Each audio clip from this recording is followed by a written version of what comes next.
Okay, Michael Pepper at MMABay.co.uk with UFC welterweight #1 contender Dan the Outlaw Hardy. Thanks for joining us, Dan. No problem. So, big 18 months. Are you getting used to being called the UFC welterweight #1 contender yet? It's still a bit strange, to be honest. I think UFC welterweight champion would feel better. We've got a few weeks to wait for that yet. It's nice. It's nice to be in this position so early on in my career, my UFC career, that is.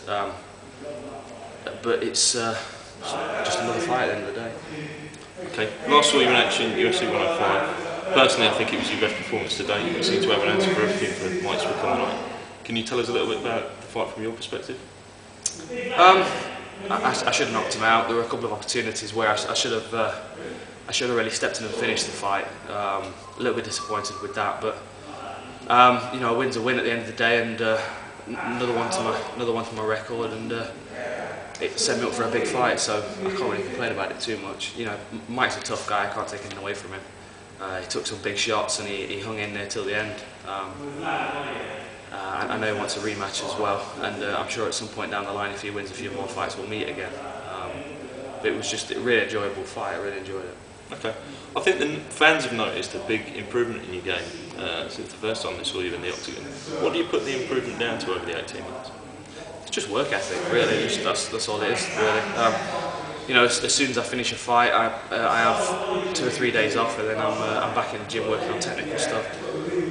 Just trying to keep pushing forward, you know, just keep improving and keep learning. You know, at this level of the game, it's a lot of fighters find you're going to get a little stagnant, and I just make sure I'm pushing all the time and I'm working with better people that are going to make me work harder.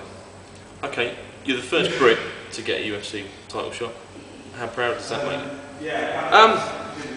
I was asked this question the other day actually, and after I answered it, I got to thinking a bit. And obviously, it's an honour to be the first Brit to get a title shot, but that's soon forgotten when we get the first British champion. So my main concern is getting hold of that belt. At the moment, it's nice to be the first Brit and in line for a shot and that, but you know. It's easily forgotten if I don't win the belt, so that's the important thing. Okay, the fight's taking place UFC 111, March 27th, Newark, New Jersey. How disappointed are you that the fight's not taking place in the UK, and have you got a message for the UK fans? I am disappointed, yeah. I know I have a lot of fans that come and support me in all my fights. I had a lot of travelling support for Germany as well. You know, and it is disappointing that you know, a lot of those fans aren't going to be able to make it over to New Jersey. But you know, with it being such a big fight, and you know, GSP is such a big draw on the pay-per-view, having a fight over in the UK, it wouldn't work with the time difference. So it's understandable. It's a little disappointing, but you know, you got to do what you got to do. I was actually expecting the fight to be in Canada, to be honest, but New Jersey was a surprise. But wherever. Okay, you've said recently. You've said recently you know all about GSP's game plan. You know what he's going to do on the night.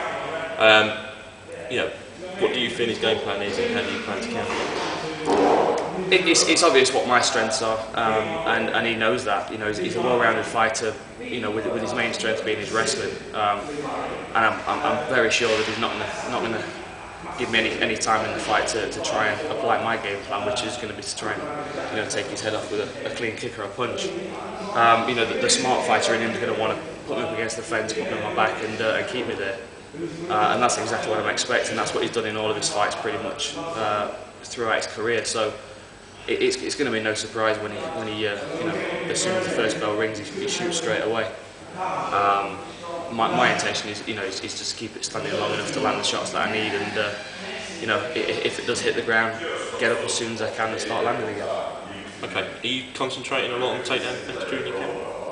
I am, yeah, no more than normal, to be honest. I know a lot of people will find that kind of strange, but you know, at the end of the day, GSP is a good wrestler, and even if I spent every day, all day training between now and the fight, the likelihood is that I won't be able to apply the wrestling as good as he would. So, you know, accepting the takedown is probably going to be a better way forward for me, I think. Obviously, I'm not going to just lay down and you know, and not give him a fight at all. I'm obviously going to use my takedown defence and try and keep it where I want the fight. But I'm not going to be terribly disappointed if the fight does end up on the ground, because I'm working a lot of stuff, to counter his ground game and to do the damage, wherever the fight goes. So it's going to be no surprise ending up on the ground, and I won't mind being there either.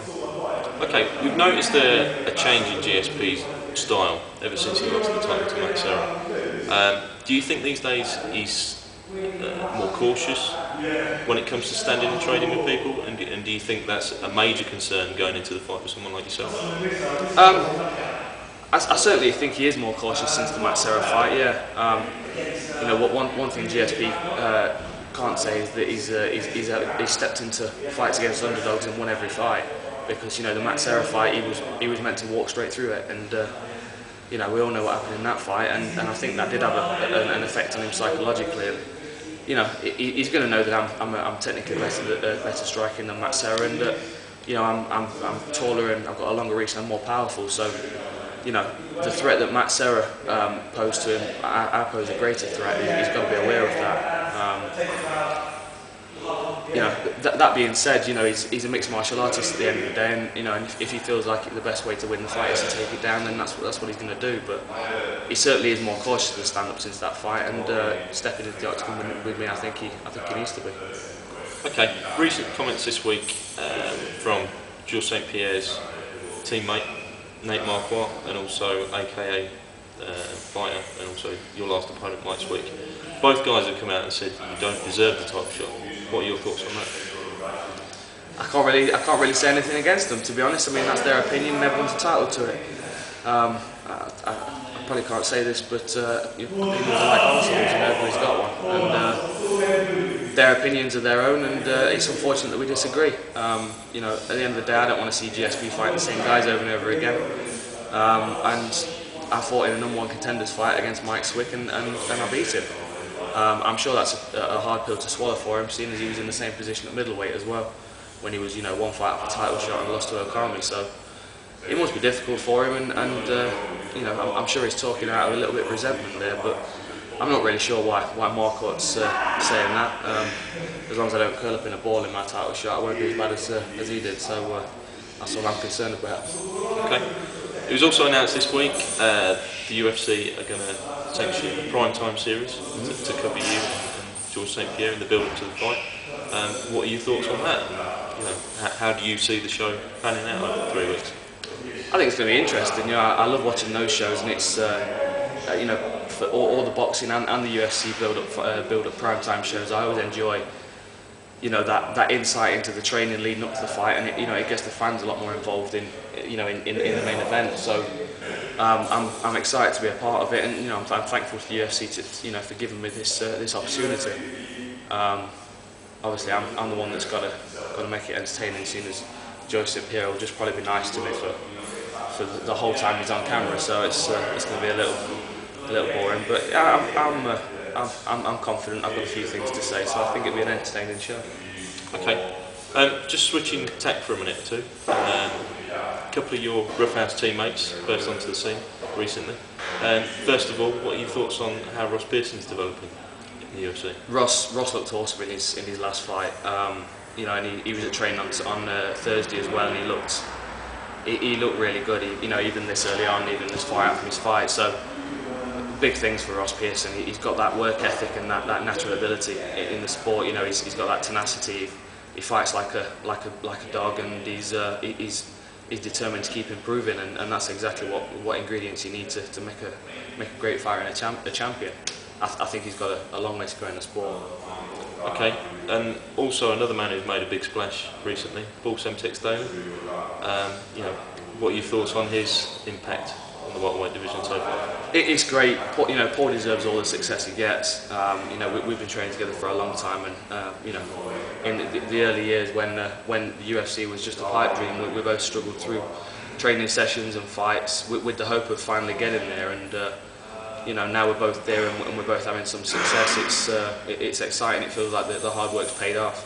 Paul's one of those naturally gifted fighters. He's very powerful, very explosive, and he's such a fast learner. So.